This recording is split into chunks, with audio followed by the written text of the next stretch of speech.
사랑하는 성도 여러분, 전 세계 및 전국의 지교회 성도 여러분, 지성전 성도 여러분, मसीह में प्रिय भाई और बहनों, शाखा और संघी कलीसियाओं के सदस्य और तमाम विश्वासी जो इस सभा में इंटरनेट के माध्यम से संसार भर से शामिल हैं और GCN दर्शकों, हर वक्त जब भी कोई बीमारी आती है जिसका कोई वैज्ञानिक या चिकित्सक उपचार नहीं होता है, तो संसार में जो लोग परमेश्वर पर विश्वास नहीं करते वो केवल डर में आ जाते हैं। मगर फिर भी वो इस बात को नहीं जानते कि बीमारी से भी कोई गंभीर चीज आज इस संसार में फैल रही है। वो आत्मिक बीमारी है जो आत्मिक मृत्यु की ओर ले जाती है। वो है हृदय का पाप। 2 तिमोथियों 3 अध्याय 2 से 5 में इस प्रकार से कहा गया है कि मनुष्य अपस्वार्थी, लोभी, डींगमार, अभिमानी। जब आप सुन रहे हैं तो कृपया अपने आप को भी जांचें। माता पिता की आज्ञा टालने वाले, कृतघ्न, अपवित्र, दया रहित, क्षमा रहित, दोष लगाने वाले,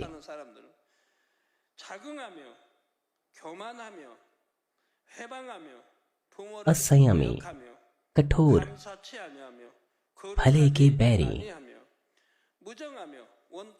विश्वासघाती, ढीठ, घमंडी और परमेश्वर के नहीं वरन सुख विलास ही के चाहने वाले होंगे।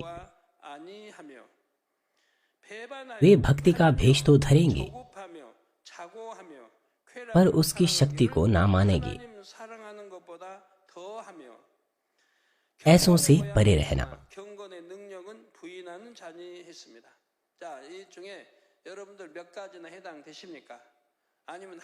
और अब आप अपने आप को जांचिए कि इनमें से आपके ऊपर कौन सा लागू होता है।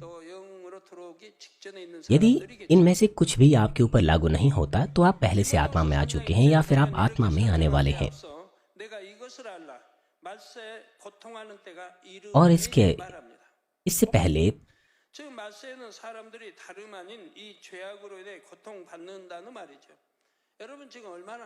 और इसमें लिखा है आगे कि यह जान रखिए अंतिम दिनों में कठिन समय आएंगे। आप कितना इसे महसूस करते हैं? आप महसूस नहीं करेंगे, आप इसे धीमे धीमे महसूस कर रहे हैं। परमेश्वर ने मनुष्य जाति को इसलिए बनाया कि परमेश्वर उन्हें अपना प्रेम दे और उनसे प्रेम पाए। लेकिन जैसे जैसे मनुष्य का प्रेम खत्म होता है, उनकी जीवन ऊर्जा भी खत्म होती है। यद्यपि संसार में बहुत सा ज्ञान है, लेकिन जब सत्य उनके हृदय से बाहर निकलेगा, उनका हृदय अंधकार से भर जाएगा, तो वो उचित रूप से देख नहीं पाएंगे। वो अपने खालीपन को संसारिक आनंद से भरने लग जाएंगे। ये बिल्कुल ऐसा है जैसे समुद्री पानी को पीना जब आप प्यासे होते हैं। संसारिक आनंद उन्हें और अधिक खालीपन देगा। खालीपन को संसारिक आनंद से भरना वो क्षण भर का है, वो फिर से खाली हो जाता है। अकेलापन फिर से दर्दनाक हो जाता है। मान लीजिए आप समुद्री पानी पीते हैं, क्या आपकी प्यास बुझ जाएगी? वो प्यास और भी ज्यादा बढ़ जाएगी। संसारिक आनंद के साथ भी ऐसा ही है। आप उसे बाहर निकलने की कोशिश कीजिए। अगर आपको उसकी लत पड़ जाए तो आपका जीवन अर्थ रहित हो जाएगा।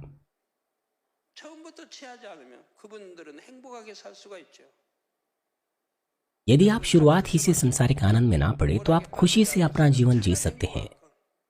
आपके बच्चों पर भी यही लागू होता है।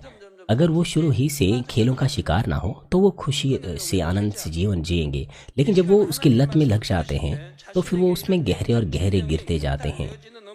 इस समय के दौरान जब आप इस संदेश को सुन रहे हैं तो मुझे आशा है कि आप अपने आत्मिक स्वास्थ्य को जांचें कि कहीं ऐसी आत्मिक बीमारी आपको तो नहीं लग गई है। यदि आपको लगता है कि इसका कोई चिन्ह आप में है तो मैं आपसे विनती करता हूँ कि आप शुरुआत ही से जो मूल समस्या है उसका समाधान करें, ताकि दोनों ही आत्मा और शरीर में आप स्वस्थ रहने पाएं। मुझे आशा है कि आप में से किसी को भी किसी भी प्रकार की आत्मिक और शारीरिक बीमारी से कोई लेना देना ना हो।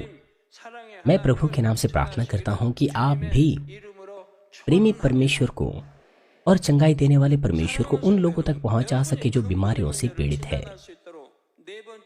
प्यारे भाई और बहनों, आज मैं आपसे चौथा प्रश्न पूछना चाहूंगा जिसके द्वारा आप अपनी मूल समस्याओं को देख सकते हैं। क्या आपको पहला प्रश्न याद था? दूसरा, तीसरा?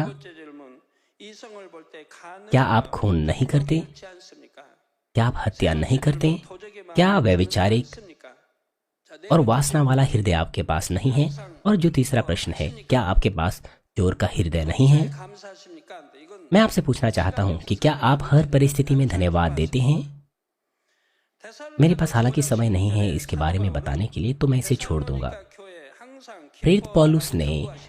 थिस्सलुनीकियों कलीसिया से 찾은 विनती की कि वो 이것이 바로 성도의 सदैव आनंदित रहे, जैसा कि पहला थिस्सलुनीकियों 5:16 में लिखा है। कड़ी आजमाइशों से गुजरने के बाद उसने एहसास किया कि परमेश्वर की इच्छा विश्वासियों के प्रति यही है। 그냥 무턱 क्या आप हमेशा आनंदित रहते हैं परमेश्वर के विश्वासी होने के नाते? 사도 바울은 항상 기뻐하라고 मैं आपको ये नहीं कह रहा हूँ कि आपको बेशर्ते आनंदित रहना है। 생생하게 그려 प्रेरित पौलुस ने उन्हें यह कहने से पहले कि सदैव आनंदित रहो, उसने 이처럼 다시 오실 कई प्रकार से प्रभु के आने के दिनों के 아름다운 천국의 प्रभु के आने के दिन के बारे में उन्हें बताया, उन्हें आत्मा की परिपूर्णता दी। लेकिन आप प्रभु के आने के दिन के बारे में जानते हैं और आपके पास स्वर्ग की सुंदर आशा है। 없어서 건강 लेकिन कभी कभार मैं कुछ लोगों को देखता हूँ, वो आनंदित नहीं होते 받아서 등등 उनकी परिस्थितियों के चलते, जैसे कि आर्थिक समस्या या शिक्षा की कमी, योग्यता की कमी, स्वास्थ्य की कमी, परिवार में शांति की कमी या सताव और इस तरह की चीजें। 어려움도 전혀 상관이 없 मगर किसी भी प्रकार की मुश्किलें, कोई भी समस्या हमें नहीं दे सकती हैं अगर हमारे पास विश्वास हो। हम हमेशा आनंदित रह सकते हैं। 여러분들 가난하다 मैं विश्वास करता हूँ कि आप मेरे जितने गरीब तो नहीं होंगे, नहीं रहे होंगे। 주님을 영 जब से मैं 7 वर्षों तक बीमार रहा, मैं बड़े कर्ज में था, पहले से बहुत से कर्ज में था। प्रभु के ग्रहण करने से पहले 을 못했으니까요. मैं, मेरी पत्नी मुश्किल से हम ब्याज चुका पाते थे, 그래도 기뻐했습니다. 기도 원장 입술은 항상 찬양이 흘러 넘쳤어요. 저희 가족은 लेकिन हम खुश रहते थे। 참 가정 예배 드리면서 항상 हमारे होठों से हमेशा स्तुतियां निकलती थी। मेरा परिवार खुश रहा करता था, हर वक्त स्तुतियां गाया करता था। 간식거리 하나 주지 못해도 어린아이들 좋은 옷 하나 हालांकि मैं उन्हें 좋은 신발 하나 사 कोई स्नैक्स नहीं दे पाया, मैं उन्हें अच्छे कपड़े नहीं खरीद पाया, अच्छे जूते उनके लिए नहीं खरीद पाया, लेकिन मेरे परिवार ने कभी भी शिकायत नहीं की। 누구는 이렇게 누구는 이렇게 이런 거 좋은 것도 있는데 나도 사주란 사다 उन्होंने कभी मुझसे नहीं कहा कि मैं अच्छे कपड़े उनके लिए खरीदूं, क्योंकि दूसरे बच्चे अच्छे अच्छे कपड़े पहनते थे। 기도했고 찬양했고 매일 예배드렸고 हम हमेशा आनंदित रहते थे, प्रार्थना करते थे, स्तुतियां गाते थे, हर दिन आराधना करते थे, बाइबल की आयतों को याद करते थे 해서 갖고 시키지 않아도 और समय से पहले चर्च चले जाते थे आराधना के लिए। 그렇게 가난할지라도 원망 불평해 본 일이 없고 आप ना खुश है इसीलिए नहीं कि आप गरीब है। 그저 हालांकि मैं उस तरह से गरीब था, मैं कभी नहीं कुड़कुड़ाया, मैंने कभी शिकायत नहीं की। हालांकि कई दिनों तक हमारे पास चावल ही होते थे खाने के लिए, लेकिन प्रभु को ग्रहण करने के बाद हम खुश रहा करते थे। 한국에도 거절했고 왜 하나님만 의존하기 위해서 अगर कोई मदद करना भी चाहता था, मैंने नकार दिया, क्योंकि मैं केवल परमेश्वर पर निर्भर रहना चाहता था। 기쁨이 없어요? मगर 누가복음 16장 क्या आप ये कह रहे हैं कि आप गरीब हैं इसलिए आप आनंदित नहीं रह सकते हैं? वो भिखारी लाजर जो लूका 16 अध्याय में उसने इस प्रकार का जीवन जिया। लूका 16, 20 और 21 कहता है, और लाजर नाम एक कंगाल घाव से भरा हुआ उसकी ड्योढ़ी पर छोड़ दिया जाता था। 밤에 심지어 वह चाहता था कि धनवान की मेज पर की झूठन से अपना पेट भरे, वरन कुत्ते भी आकर उसके घावों को चाटते थे। 옛날에는 뭐 거지들 구걸하려면 그래도 부잣집을 कुत्ते भी उसके घावों को चाटते थे। 또 이 집은 वो भिखारी धनी के घर की देवड़ी पर जाता था कि उसे कुछ भोजन मिल जाए। वो धनी व्यक्ति हमेशा समारोह करता था और उनके पास खाना बच जाता था हमेशा। 그런 거지. और जो भिखारी है वो इस तरह का भोजन खाता था। 아브라함 품에 안겼습니다. परंतु लाजर उसने उद्धार पाया क्योंकि उसने परमेश्वर पर विश्वास किया। 배옷을 입고 날마다 मगर वह धनी व्यक्ति 연락이 जो हर दिन अच्छे अच्छे कपड़े पहनता था, आनंद के साथ 그만 हर दिन एक अच्छा जीवन जीता था, 받습니다. परंतु उसने उद्धार प्राप्त नहीं किया और निचली कब्र में जा गिरा 사람이 복 있는 사람 पीड़ा उठाने के लिए। आपको क्या लगता है कि इन दोनों में से कौन अधिक आशीषित रहा होगा? 자, 나사로가 복 있는 사람입니까?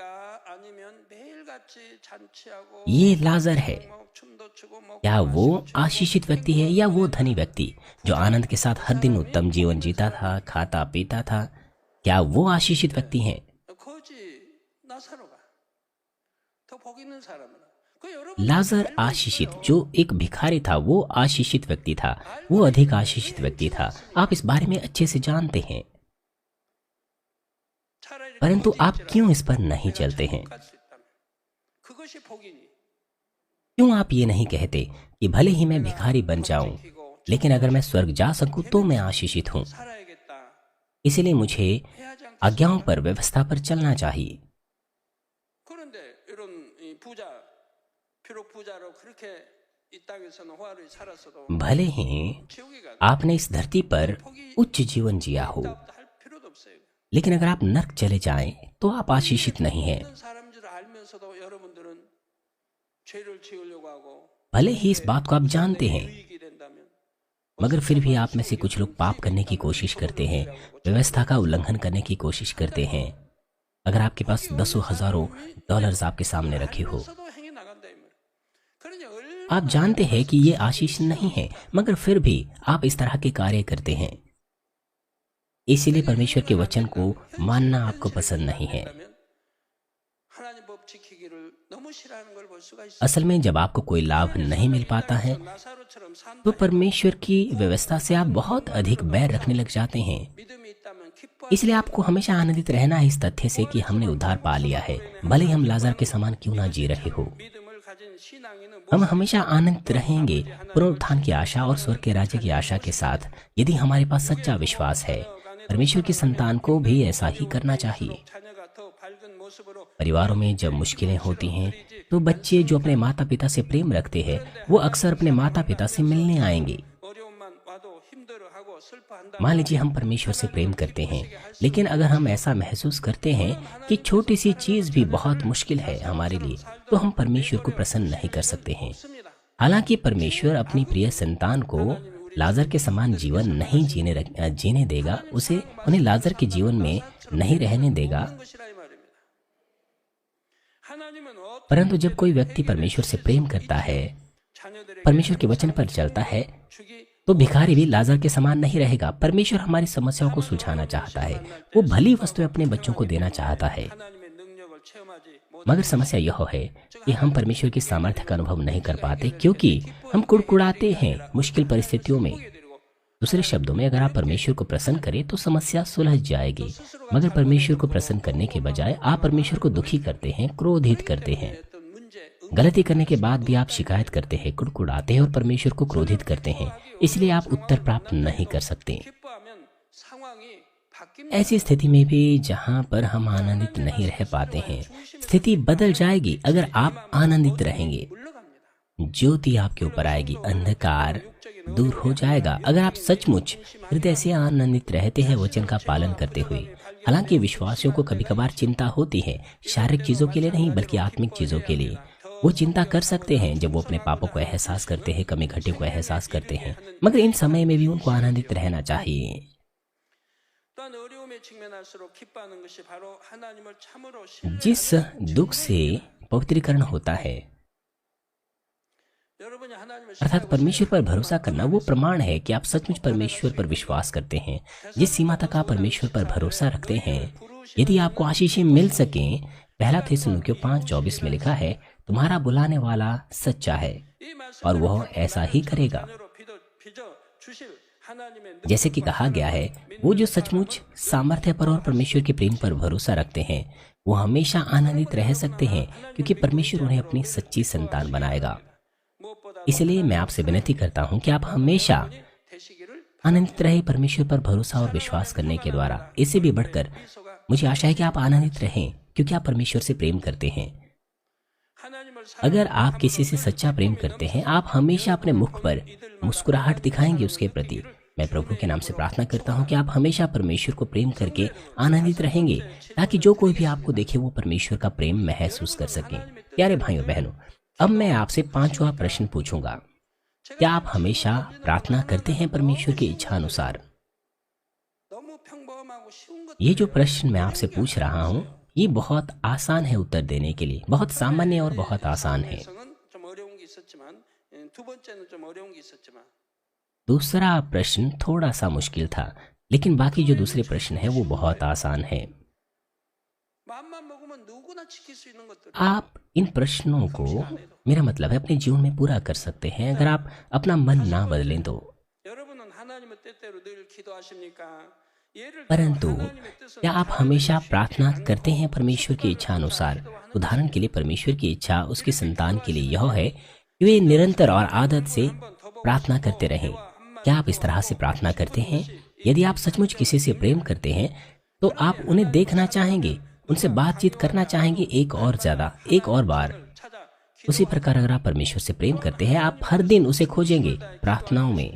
여러분은 하나님의 뜻대로 중심을 다해 기도하십니까? अपने प्रेम के चलते आप ऐसा करेंगे, और साथ ही यह परमेश्वर की इच्छा है कि हम अपने संपूर्ण हृदय से प्रार्थना करें। क्या आप अपने संपूर्ण हृदय से परमेश्वर की इच्छा अनुसार प्रार्थना करते हैं? उदाहरण के लिए दानियल प्रार्थना सभा में लीडर आपको प्रार्थना विषय देते हैं, वो आपको प्रार्थना विषय देते हैं आपकी व्यक्तिगत प्रार्थनाओं के लिए, परमेश्वर के राज्य के लिए, या संसार में सुसमाचार का प्रचार, भवन का निर्माण, या चर्च की जागृति। इस तरह से प्रार्थना विषय आपको दिए जाते हैं। क्या आप अपने पूरे हृदय, मन, विश्वास और प्रेम से तमाम प्रार्थना विषयों के लिए प्रार्थना करते हैं? 바로 자신의 모습은 아닙니다. क्या आप में से कोई ऐसा है 초신자나 이제 갓 जो 기도 생활을 काल्पनिक विचारों में या अपने थकान के द्वारा संघर्ष करता है प्रार्थनाओं के दौरान? अगर आप एक नए विश्वासी हैं, अगर आपने अभी अभी प्रार्थना करना शुरू किया है, तो परमेश्वर आप पर दया करेगा। जब आप प्रार्थनाओं में इस तरह से संघर्ष करते हैं, वो आपके हृदय को ग्रहण करेगा और आपको उत्तर देगा। इससे भी बढ़कर वो आपको ताकत देगा, अनुग्रह देगा कि आप प्रार्थना कर सकें। लेकिन अगर आप आदत से प्रार्थना में झपकी मारते हैं और केवल गुनगुनाते हैं और बहुत वर्षों से ऐसा कर रहे हैं, तो आपको निश्चित रूप से बदल जाना चाहिए। खासतौर पर अगर आप लंबे समय से प्रार्थना छोड़ चुके हैं, तो आपको जांचना चाहिए कि क्या आप परमेश्वर से प्रेम करते भी हैं। कुछ लोग मेहनत से प्रार्थना करते हैं जब वो आत्मा से भरे होते हैं, लेकिन किसी समय बिंदु पर वो अनुग्रह खो देते हैं, प्रार्थनाएं रोक देते हैं, और फिर कुछ समय बाद या कुछ महीनों बाद वो फिर से अनुग्रह पाते हैं, फिर से भरपूरी पाते हैं, प्रार्थना करने लग जाते हैं, और कुछ महीनों बाद फिर से वो अनुग्रह खो बैठते हैं। 그런 분도 너무 안타까워요. मुझे बड़ी दया आती है ऐसे लोगों पर। 기도를 쉬지 않는 분들은 내가 진정 하나님을 사랑함으로 기도하는지 점검해 보시기 바랍니다. आप में से वो लोग जो निरंतर प्रार्थना करते हैं, मैं आपसे विनती करता हूँ कि अपने आप को आप जांचें कि क्या संपूर्ण हृदय से परमेश्वर के प्रति प्रेम के साथ आप प्रार्थना करते हैं। भले ही आपने निरंतर प्रार्थनाएं की हों, लेकिन आपको जांचना है कि क्या आपने सचमुच परमेश्वर को प्रेम करते हुए प्रार्थना की है। कुछ मामले इस तरह के होते हैं, कुछ लोग व्यक्तिगत प्रार्थनाओं में तो ईमानदारी से प्रार्थना करते हैं, लेकिन जब वो परमेश्वर के राज्य के लिए प्रार्थना करते हैं तो वो वही बात बार बार दोहराते हैं। परमेश्वर की इच्छा यह है कि उसकी संतान सबसे पहले उसके राज्य के लिए प्रार्थना करें। मान लीजिए आपने 10 मिनट के लिए प्रार्थना की है। 아까 기도해 अगर आपको कहा जाए कि फिर से वही प्रार्थना कीजिए, तो आप वही प्रार्थना करने के योग्य होने चाहिए। आपको ये नहीं कहना चाहिए कि मुझे याद नहीं कि मैंने क्या प्रार्थना की थी। 기도하라고도 अगर आपने अपने हृदय से प्रार्थना की है तो आप नहीं भूलेंगे, आप वही प्रार्थना फिर से कर पाएंगे जो आपने 10 मिनट पहले की थी। 그래서 하나님의 뜻은 자녀들이 무엇보다 먼저 하나님 나라를 위해 기도하는 것이고요. 마태복음 इसलिए परमेश्वर की इच्छा यह है कि उसकी संतान पहले उसके राज्य के लिए प्रार्थना करें। मत्ती 6:33 में लिखा है, इसलिए पहले तुम उसके राज्य और उसके धर्म की खोज करो, तो ये सब वस्तुएं भी तुम्हें मिल जाएगी। 하나님 나라를 위해 충성하고 기도해 나고 또 의를 위해 열심히 여러분들 성결 यदि आप परमेश्वर के राज्य के लिए विश्वास योग्य हैं और निरंतर प्रार्थना करते हैं और परमेश्वर की धार्मिकता के लिए जीवन जीते हैं, पवित्र हो जाते हैं, तो परमेश्वर आपको उमड़ती हुई आशीष देगा। 3절 전반절에 사무엘 선지자는 이스라엘 백성 और साथ ही पहला शमूएल 12 अध्याय 33 पद में भविष्यद्वक्ता शमूएल ने इस्राएली राष्ट्र के सामने इस तरह की घोषणा की। उसने कहा, फिर यह मुझसे दूर हो कि मैं तुम्हारे लिए प्रार्थना 지금 말합니다. 이게 기도 करना छोड़कर यहोवा के विरुद्ध पापी ठहरूं।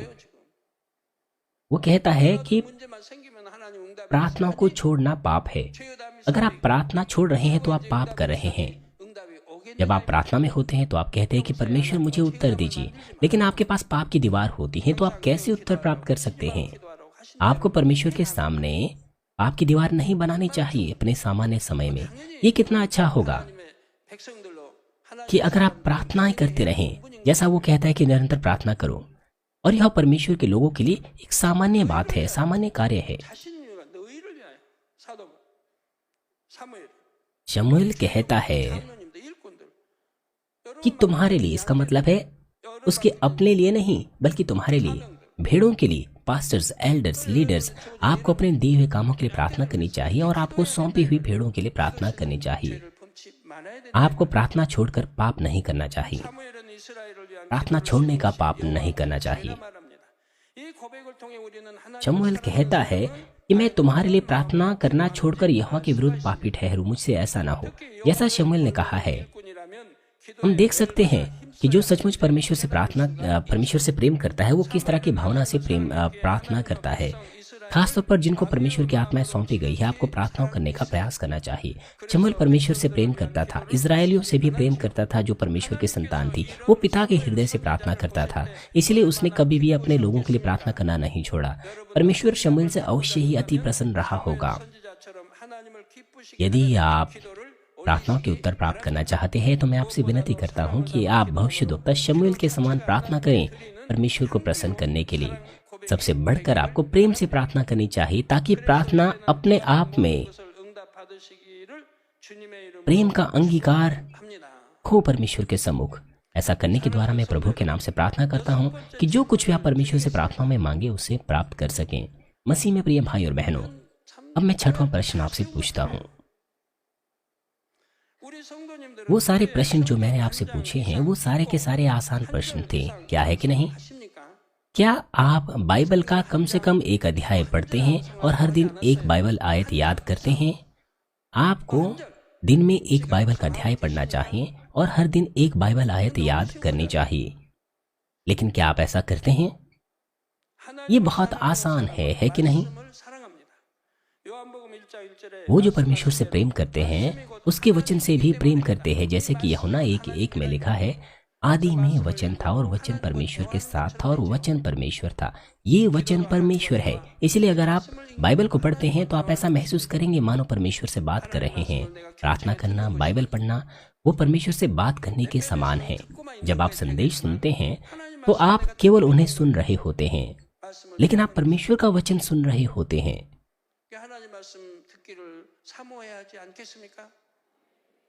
इसीलिए क्या आपको परमेश्वर के वचन सुनने की लालसा नहीं रखनी चाहिए? 하나님을 느낄 수가 있습니다. हम परमेश्वर से मिल सकते हैं, उसे वचन के द्वारा महसूस कर सकते हैं। 즐겨합니다. इसीलिए वो जो परमेश्वर से प्रेम करते हैं उन्हें हमेशा परमेश्वर के वचन को पढ़ना, उसे याद रखना पसंद आता है। 암송하는 거 आप में से कुछ लोग कहते हैं कि ये तो मुझे बोझ लगता है, बाइबल का एक अध्याय पढ़ना और बाइबल की एक आयत हर दिन याद करना। 아니에요. उन्हें लगता है कि ऐसा करने का दबाव है उनके ऊपर। 시킨 거 아니에요. लेकिन ऐसा नहीं कि मैंने कोई दबाव आपके ऊपर डाला है। मैं कोई दबाव नहीं डाल रहा हूं कि आप पढ़े ही। ऐसा परमेश्वर बाइबल में कहता है। 어디 있는가요? 성경 어디가 있어요? कहाँ है ये बाइबल में? 어디가 있어요? 아, 곳곳에 있죠. गु약도 있고 신약도 있고. बाइबल के बहुत सारे हिस्सों में है, 보시기 바래요. दोनों ही पुराने और नए नियम में। 암송하기 전 시편. हम आसान देखें जिसे याद करना आसान है। आप भजन संहिता 1 अध्याय 하지 않으셨나? 1 से 2 पद देखें। 사람은 여러분 복 있는 사람. आइए देखें कि क्या परमेश्वर ने ऐसा आदेश हमें दिया है या नहीं। लिखा है, क्या ही धन्य वह पुरुष जो दुष्टों की युक्ति पर नहीं चलता। क्या ही धन्य है वह पुरुष। क्या आप धन्य है या नहीं? 만한 자의 जो दुष्टों की युक्ति पर नहीं चलता और ना पापियों के मार्ग में खड़ा होता और ना ठट्ठा करने वालों की मंडली में बैठता है, 하여 그 율법을 परंतु वह तो यहोवा की व्यवस्था से प्रसन्न रहता और उसकी व्यवस्था पर रात दिन ध्यान करता रहता है। 한사가 형통한 거요. 아니 될 것도 되고 और 3 पद में लिखा है, जो कुछ वो करता है वो उसमें समृद्ध होगा, असंभव संभव हो जाएगा, संभव और भी बेहतर हो जाएगा। इसलिए आपको परमेश्वर की व्यवस्था से प्रसन्न रहना चाहिए। आपको आनंद से वचन को पढ़ना चाहिए, खुशी से पढ़ना चाहिए, बिना किसी दबाव के। 항상 읽었으니까 밤낮 वो उसकी व्यवस्था से प्रसन्न रहता है और उसकी व्यवस्था पर रात दिन ध्यान करता रहता है। इसीलिए अगर आप बाइबल का एक अध्याय एक दिन में पढ़े तो क्या यह रात दिन मनन करना नहीं है? परमेश्वर ऐसा करने को कहता है 몸이 오래 और अगर आप ऐसा करते हैं तो आप आशीषित हैं, 물이 타들어가고 आप धन्य हैं।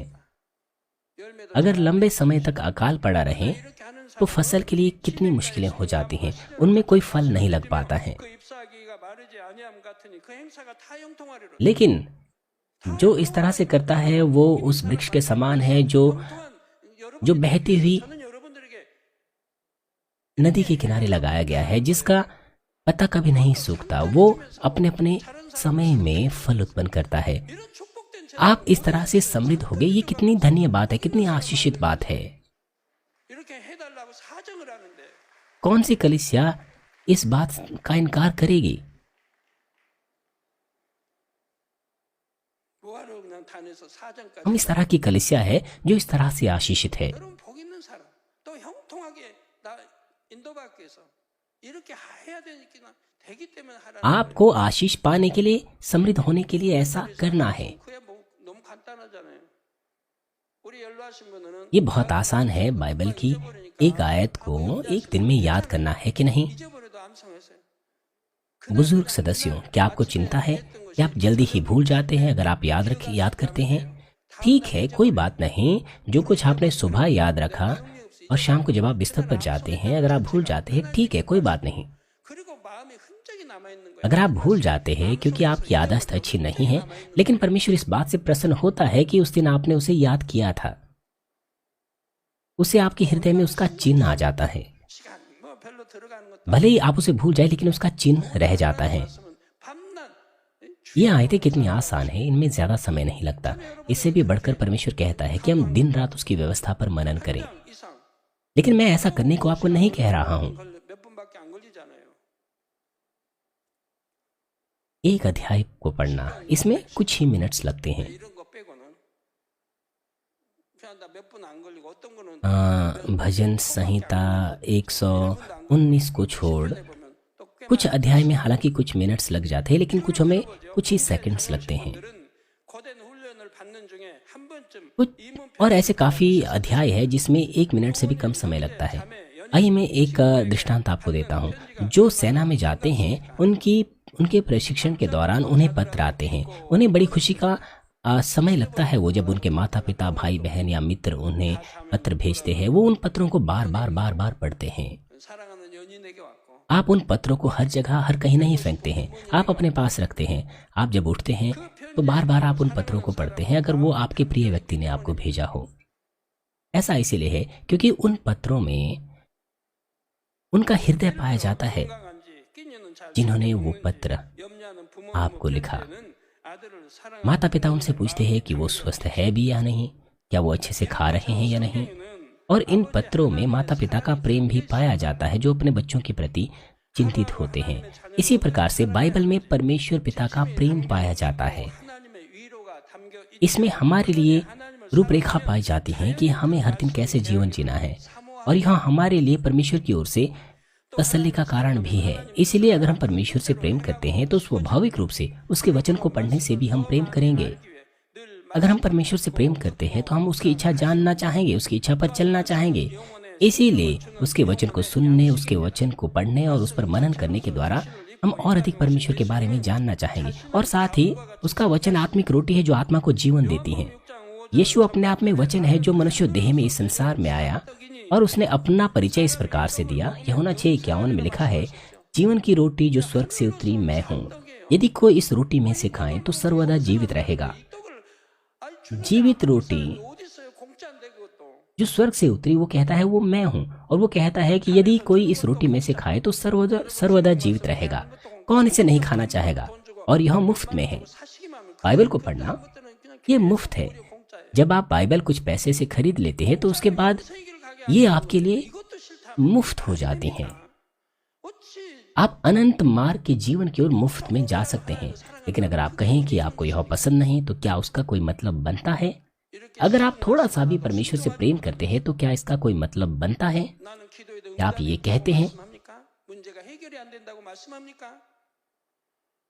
कि इस आसान वचन का भी आप पालन नहीं कर पाते हैं, इसीलिए आपकी समस्या नहीं सुलझ रही है? 만들어 주려고 해요. क्या आपकी समस्या नहीं सुलझ रही है? 문제 해결이 안 된다고 할 수 मैं आपकी मदद कर रहा हूँ कि परमेश्वर की इच्छा पर चलकर आप आशीष पाइए, लेकिन आप इसका पालन नहीं करते। 말씀을 늘 양식 ऐसा करने पर भी क्या आप ये कहते हैं कि आपकी समस्या नहीं सुलझी है और आप गरीब हैं? 항상 섭취하고 계십니까? इसलिए जब हम हमेशा परमेश्वर का वचन खाते हैं, 그래서 영의 तभी हम 거르는 모세 अपने जीवन को अच्छे से बनाए रख सकते हैं? क्या आप ये आत्मिक भोजन खाते हैं? आप हर दिन 3 वक्त भोजन खाते हैं। क्या आप उसी प्रकार से आत्मिक भोजन भी खाते हैं?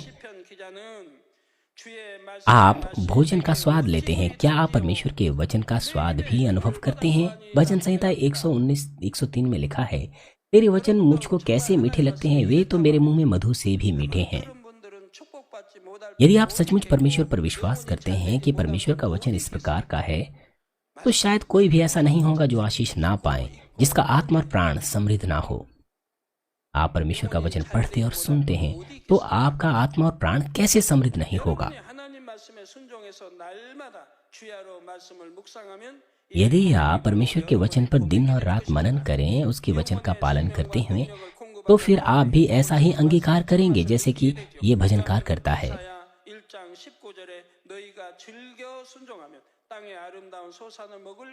यशायाह 1:19 में लिखा है, यदि तुम आज्ञाकारी होकर मेरी मानो तो इस देश के उत्तम से उत्तम पदार्थ खाओगे। उसी प्रकार से परमेश्वर आपको आशीष देगा आपकी आज्ञाकारिता के अनुसार। मैं प्रभु के नाम से प्रार्थना करता हूँ कि आप परमेश्वर के वचनों को परमेश्वर के प्रति अपने प्रेम के द्वारा आज्ञा पालन करें।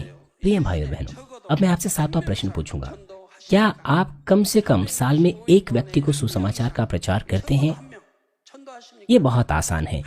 क्या आप साल में कम से कम एक व्यक्ति को सुसमाचार का प्रचार करते हैं? क्या आपने कम से कम एक को प्रचार किया है? जो परमेश्वर से प्रेम करते हैं, जो परमेश्वर का प्रेम पाते हैं, वो अपने जीवन में हमेशा आनंद को महसूस करते हैं। इसलिए वो अपने मुंह को खोलेंगे, अपने आनंद का कारण दूसरों को बताएंगे, अपने आनंद का भेद दूसरों को बताएंगे। वो परमेश्वर से प्रेम करेंगे, आत्माओं से भी प्रेम करेंगे। वो परमेश्वर के हृदय को समझेंगे, जो संसार की एक आत्मा को बहुत बहुमूल्य समझता है। वो मेहनत से प्रार्थना करेंगे। वो ऐसे ही मर रही आत्माओं को बैठे बैठे नहीं देखेंगे। हालांकि आप में से कुछ ऐसे लोग हैं जो सुसमाचार का प्रचार करना चाहते हैं लेकिन अच्छे से नहीं कर पाते क्योंकि आप साहसी नहीं हैं। लेकिन मैं चाहता हूं कि आप अभी आज्ञा पालन करने की कोशिश करें।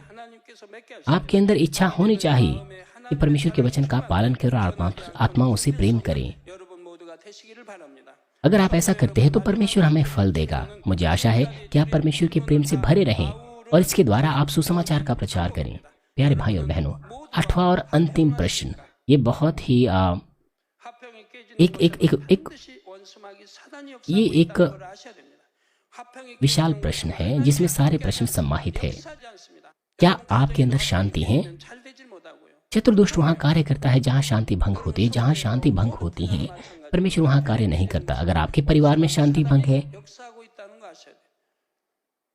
तो फिर चीजें वहां गड़बड़ा जाती हैं। आपके मिशन ग्रुप या दूसरे दलों में भी यही लागू होता है। अगर शांति भंग है तो शत्रु दुष्ट कार्य करता है। अगर आप यहाँ जाएं वहां जाएं, अगर शांति भंग हो आपकी वजह से तो आपको पता होना चाहिए कि शांति आपकी वजह से भंग है। अगर आपकी वजह से शांति भंग है तो आपको एहसास करना चाहिए अपने आप को कि शांति आपकी वजह से भंग है। आपको दूसरों पर दोष नहीं डालना चाहिए।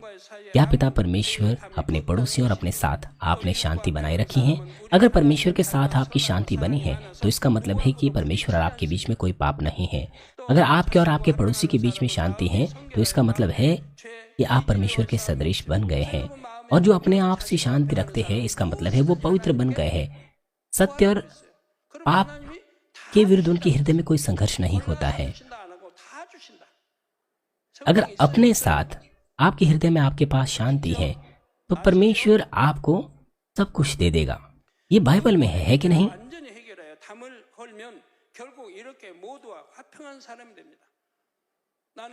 सिद्धांतिक समस्याओं को पूरी तरह से सुलझाने से पहले, मेरा मतलब है जब आप अपनी सिद्धांतिक समस्या को सुलझा देते हैं तो आप सभी के साथ मेल मिलाप रखेंगे। ऐसा नहीं होगा कि जहां भी मैं जाता हूं वहां मेल मिलाप नहीं होता है। अगर आप आत्मा में आ चुके हैं, मेरा मतलब है अगर आपके अंदर मेल मिलाप है और अगर तो आप पहले से आत्मा में आ चुके हैं, और तो आप कैसे आशीष नहीं पाएंगे? मत्ती 5:9 में लिखा है, धन्य है वे जो मेल मिलाप कराने वाले हैं क्योंकि वे परमेश्वर के पुत्र कहलाएंगे। अर्थात अगर आप परमेश्वर के पुत्र हैं तो परमेश्वर अपने पुत्र को कैसे आशीष नहीं देगा? वो क्यों आपकी प्रार्थनाओं के उत्तर नहीं देगा? मगर यहाँ लिखा है कि धन्य है वे जो मेल कराने वाले हैं। आप धन्य हैं, आशीषित है क्योंकि आप परमेश्वर की संतान हैं। इसका मतलब है कि अगर आप मेल भंग करते हैं तो आप परमेश्वर की संतान नहीं हैं। आप फिर परमेश्वर की संतान के योग्य नहीं हैं।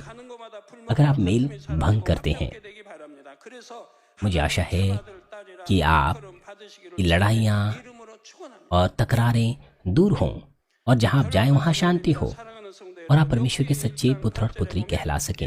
आइए मैं इस संदेश का सारांश आपको दूंगा। मसीह में प्रिय भाई और बहनों, अय्यूब 1:8 में परमेश्वर ने अय्यूब को शैतान के सम्मुख इस तरह से प्रशंसा की। लिखा है, यहोवा ने शैतान से पूछा, क्या तूने मेरे दास यहोवा पर ध्यान दिया? क्योंकि उसके तुल्य खरा और सीधा और मेरा भय मानने वाला और बुराई से दूर रहने वाला मनुष्य और कोई नहीं है। हम परमेश्वर का प्रेम अय्यूब की ओर देख सकते हैं, लेकिन इस अय्यूब ने शैतान के द्वारा दोष लगाए जाने पर अपनी तमाम संपत्ति और संतानों को खो दिया। यहाँ पर लिखा है कि अय्यूब बुराई से दूर रहने वाला मनुष्य है और उसके समान इस धरती पर कोई नहीं है।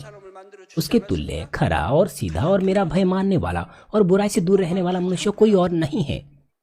इसलिए परमेश्वर ने पूर्व की तरफ उसे सबसे धनी व्यक्ति बनाया था। इसीलिए उसने परमेश्वर से सच्चा प्रेम प्राप्त किया। परंतु फिर भी परमेश्वर ने शैतान के दोष को ग्रहण कर दिया। वो तब तक विश्वास योग्य रहा जब तक उसके शरीर में फोड़े ना हो गए। अपनी तमाम संपत्ति, अपने तमाम संतानों को खोने के बाद उस गंभीर दर्द में वो परमेश्वर के विरुद्ध कुड़कुड़ाने लग गया। ऐसा इसीलिए हुआ क्योंकि उसके हृदय की गहराई में बुराई थी।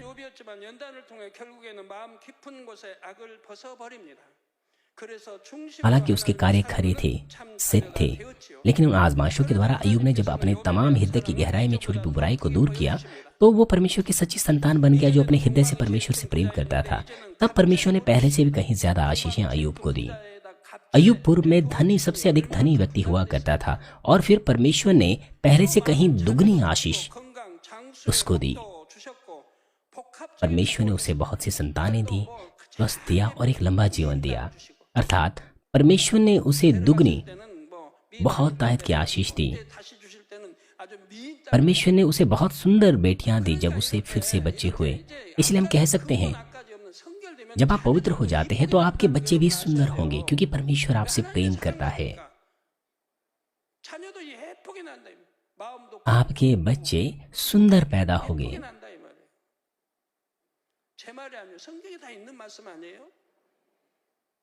हृदय की भलाई के साथ। ये मेरा वचन नहीं है, ये बाइबल के वचन है। अंततः सिद्धांतिक समस्याओं को सुलझाना, वो परमेश्वर की सच्ची संतान बनना है जो सचमुच परमेश्वर से प्रेम करते हैं। वो है तमाम संसारिक चीजों को, असत्य को, पापों को दूर करना बिना उस इच्छा के जो संसार से, अंधकार से प्रेम करता है। आज के कितने प्रश्नों के लिए आप हाँ कहते हैं? वचन से जब आप अपने आप को जांचे तो आपका हृदय किस प्रकार का है? क्या सचमुच परमेश्वर पिता के लिए आपके अंदर सच्चा प्रेम है? यदि आप आमीन कह सके इन तमाम प्रश्नों के लिए, तमाम पापों की जो दीवारें हैं वो नाश हो जाएगी। जब आप इस तरह से माने, इस तरह से चले, तो आपका सिद्धांतिक हृदय बदल जाएगा और आप संपूर्ण हृदय से परमेश्वर से प्रेम करेंगे। उत्तर और आशीषों वाले ये संदेश यहाँ खत्म हो जाते हैं। बहुत से ऐसे लोग हैं जो पाप की इस दीवार को समाधान नहीं कर पाते, क्योंकि वो नहीं जानते कि वो पाप की दीवार क्या है। वो नहीं जानते, इसलिए वो पश्चाताप नहीं कर पाते हैं। इसीलिए इसके विषय में मैं अगली बार एक और सत्र में आपको बताऊंगा, जो अंतिम सत्र होगा। अगर आप अपनी सिद्धांतिक समस्या नहीं ढूंढ पा रहे हैं तो मुझे आशा है कि आप लगातार कोशिश करते रहें उस समस्या को ढूंढने की और बहुत आयत की आशीषें प्राप्त करने पाएं। अगर आप परमेश्वर की सच्ची संतान बनते हैं और परमेश्वर से प्रेम बांटते हैं तो वो प्रेम बहुत सुंदर होगा, जो व्याख्या से परे है। मुझे आशा है कि परमेश्वर से ऐसा प्रेम आप बांट सके, परमेश्वर की इच्छा पूरी कर सके, जो आपको सब कुछ देना चाहता है, जो कुछ आप मांगते हैं। इससे भी बढ़कर अगर आप परमेश्वर की लंबी इच्छा पूरी करें, जो कि आपको नए यरूशलेम देना है। प्रभु यीशु मसीह के नाम से मैं प्रार्थना करता हूँ। आइए संदेश पर सोचते हुए सभी लोग साथ मिलकर प्रार्थना करेंगे। 말씀 들었습니다. 아버지, 우리가 응답받고 축복받기 위해서 우리가 점검해야 될 분야들을 말씀을 통하여서 깨우친 바 되게 하여 주시길 원합니다. 오늘의 말씀 중에 항상 기뻐하나 우리 자신들을 돌아볼 수 있는 귀한 시간 되게 하여 주옵소서. 어떤 환경 환경이나 아버지 조건이 힘들어서가 아니라 아버지 천국이 있기에 아버지 하나님을 믿어드리기에 기뻐할 수 있다 말씀하셨나이다. 온전히 기뻐하지 못했다고 한다면 돌아볼 수 있도록 도와주시길 원합니다. 또한 하나님의 뜻대로 기도하고 있는가 돌아볼 수 있도록 도와주시옵소서. 아버지 내가 더 불같이 기도하며 하나님의 뜻 가운데 쉬지 말고 기도할 수 있는 우리들 모습들이 되어진 바 되기를 원합니다. 또한 아버지 성경 한 장을 이상 읽고 한 절 암송하기 아버지 말씀 주셨습니다. 이 말씀을 얼만큼 행하고 있고 얼만큼 순종하고 있는지 우리가 얼마만큼 순종의 삶을 살고 있는지 돌아볼 수 있도록 도와주시옵소서. 또한 아버지 1년에 한 명 이상 아버지 전도하라 말씀하셨습니다. 우리가 얼마나 아버지 우리가 영혼들을 아버지 귀히 여기며 영혼들을 아버지 생명다에서 지옥에서 천국을 이끌기 위해서 전도하는지를 돌아볼 수 있도록 도와주시옵소서. 또한 마지막으로 모두와 화평하는지 아버지 우리 자신들을 점검해 볼 수 있는 귀한 말씀들 주셨사오니 이 말씀에 부족한 것들이 있다면 이제는 지키고 행해 나아갈 수 있도록 도와주시사 아버지께서 주시는 그 응답과 축복을 받아 누리기에 부족함 없을 수 있도록 함께하여 주시옵소서. 감사하오며 우리 주 예수 그리스도의 이름으로 기도하옵나이다. 아멘. 영상을 통하여 당회장님의 환자를 위한 기도를 받으실 때 आइए बीमारों के लिए सीनियर पास्टर की प्रार्थना को इस वक्त ग्रहण करेंगे। वीडियो के माध्यम से अपना हाथ अपने बीमारों के ऊपर रखें और अगर आप बीमार नहीं हैं अपना हाथ अपनी छाती पर रखें और अपने हृदय की इच्छाओं के लिए विश्वास से इस प्रार्थना को ग्रहण करें। हालेलुया। सर्वशक्तिमान प्रेमी पिता परमेश्वर, कृपया अपना हाथ तमाम विश्वासियों पर रखें जो इस वक्त इस प्रार्थना को समय और दूरी को मिटाते हुए ग्रहण कर रहे हैं। समय और दूरी को मिटाते हुए अपना हाथ तमाम लोगों पर रखे जो GCN और इंटरनेट के द्वारा शाखा और संघी कलीसियाओं में और परमेश्वर के संतान संसार भर में इस प्रार्थना को ग्रहण कर रहे हैं। उन्हें हृदय से विश्वास करने के योग्य विश्वास दीजिए, नकारात्मक विचार और शक दूर कीजिए, तमाम क्लेश और आजमाइशें दूर कीजिए। सिर से लेकर पैर तक सभी अंदरूनी अंग, कोशिकाएं, उत्तक और तंत्रिकाएं और जो भी बीमार अंग हैं उन्हें पवित्र आत्मा की आग के द्वारा झुलसा दीजिए और मूल ज्योति के द्वारा। यीशु मसीह के नाम से मैं आज्ञा देता हूँ, शत्रु, दुष्ट और शैतान, सभी बीमारियां, रोगाणु, विषाणु और निर्बलताएं दूर हो, ज्योतियां जाएं। कृपया उनके तमाम असाध्य और अंतकारी रोग पवित्र आत्मा की आग के द्वारा झुलसा दीजिए। तमाम प्रकार की महामारियां, मलेरिया सहित दूर कीजिए। सभी संक्रामक रोग जैसे कि जुकाम और बुखार दूर हो, उन्हें सुरक्षा दीजिए। तमाम प्रकार के रोगाणु और विषाणुओं से, तमाम पेट, फेफड़े, जिगर, छाती, यूट्रिन और आंतों के कैंसर से उन्हें चंगा कीजिए। एड्स, लुकेमिया, दिमागी रक्तघात, उच्च रक्तचाप, धीमा रक्तचाप, मधुमेह, थायराइड की समस्याएं, हृदय, फेफड़े और स्त्री रोग और तमाम सूजन और जलन दूर हो। पोलियो, लकवा, गठिया और हर्निटी डिस्क से उन्हें चंगा कीजिए। पीठ दर्द, सिर दर्द और मानसिक दर्द और सभी दूसरे दर्द गायब हो जाएं। मिर्गी, स्वलिनता, उदासी, तंत्रिका रोग और दूसरी मानसिक बीमारियां दूर हो। सभी प्रकार के लकवे खुल जाएं, उठें, चलें और कूदें। आंखें सामान्य देखने लगें, कान सामान्य सुनने लगें, अंधे देखने लगें, बहरे सुनने लगें और गूंगे बोलने लग जाएं। उन्हें तमाम प्रकार के दुर्घटना के दुष्प्रभाव से चंगा कीजिए। उनकी टूटी हड्डियां जोड़ दीजिए। उन्हें जलन से ठीक कीजिए। जलन और दहन संवेदना उनसे दूर हो। पिता, कोई दाग वहां न रह जाएं। सभी प्रकार के नशे की लत से, जहर पदार्थ और उनके इस्तेमाल से साफ हो जाओ। मृतक कोशिकाओं, तंत्रिकाओं को फिर से जिला दीजिए। मृतकों को जिला दीजिए। उन्हें गर्भधारण की आशीष दीजिए। आप गर्भधारण की आशीष प्राप्त करने पाएं। यीशु मसीह के नाम से मैं आज्ञा देता हूँ, शत्रु, दुष्ट और शैतान, हवाओं के सामर्थ्य के शासक, स्वर्गीय स्थानों की बुराई की सेनाएं और उनके दास दूर हो। बुरी, अशुद्ध, झूठी, धोखे की और अलग करने वाली आत्माएं और अंधकार के तमाम बल दूर हो। दुष्टता के बंधन खुल जाएं, अंधकार दूर हो, ज्योति आ जाएं। पिता परमेश्वर, उन्हें ताकत दीजिए कि वे प्रार्थनाओं में पुकारें। पापों को दूर करने की उन्हें सामर्थ्य दीजिए और वो पवित्र हो जाएं।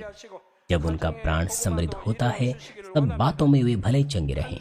उनके परिवारों में भी सुसमाचार का प्रचार हो। उन्हें तमाम दुर्घटना और विपत्तियों से पूरे सप्ताह भर सुरक्षा दीजिए और आशीष दीजिए कि एक समृद्ध जीवन बिना किसी समस्या के वे जी सकें।